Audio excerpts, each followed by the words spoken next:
नमस्कार मित्रांनो, कसे आहात तुम्ही?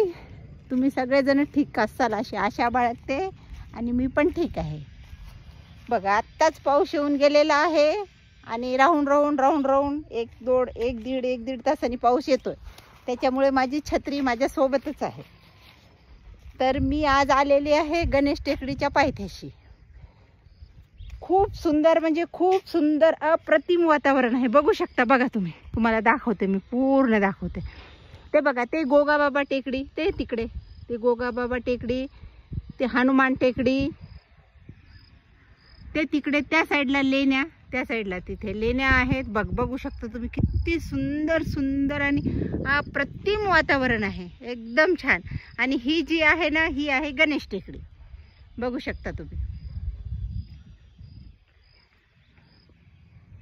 सरळ आणि साधी आहे आणि पायऱ्या आहेत गणेश टेकडीला पूर्ण.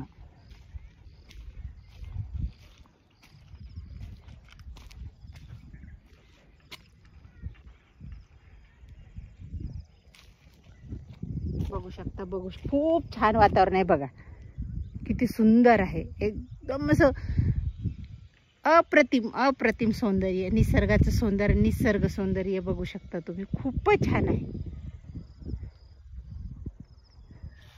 दुरून बघू शकता, खूप सुंदर आहे. मित्रांनो, स्वतःला 45 मिनिटं द्यायलाच पाहिजे प्रत्येकाने. तुम्ही कुठला पण व्यायाम करा, कुठली पण एक्सरसाइज करा, तुम्ही योगा करा, तुम्ही काही पण करा, द्याच. असं नाही की आपण आजारी पडणार नाही, आजारी तर आपण पडूच, पण थोडं कमी प्रमाणात पडू. म्हणून म्हणते मित्रांनो, स्वतःला मला आशा आहे तुम्ही पण देतच असेल, नक्कीच देत असणार.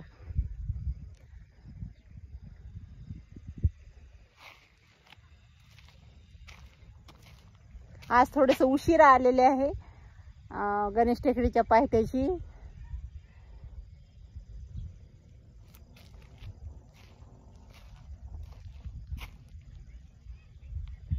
बघू शकता तुम्ही, बघा जागोजागी डव साचलेले आहे पाण्याचे. खूप छान आहे, खूप म्हणजे खूपच छान आहे. असं बघा, असं बघितलं तर असं मन असं तृप्त होतं हे सगळं पाहून.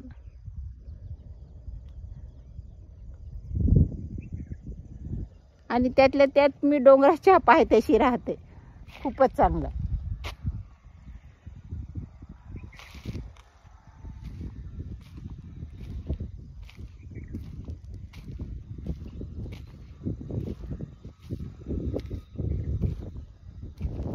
खूप सुंदर, खूप छान. आज शनिवार आणि उद्या रविवार असल्यामुळे माझा सुट्टीचा दिवस आहे. तर मी उद्या सकाळी गोगाबाबा टेकडी चढणार आहे. गोगाबाबा टेकडी 8 दिवसातून एकदा असं हाड वगैरे करायलाच पाहिजे. मी तर नेहमीच करते, पण प्रत्येकाला सांगायची कळकळीची विनंती आहे का 8 दिवसातून एकदा हार्ड वर्क करायलाच पाहिजे सर्वांनीच. उद्या सकाळीच गोगाबाबा टेकडी चढायचा बेत आहे. जे छत्रपती संभाजीनगरचे असतील ते गोगाबाबा टेकडी चढायला येऊ शकता.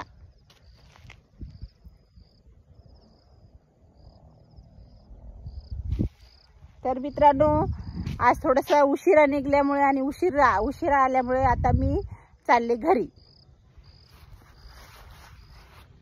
Bye bye.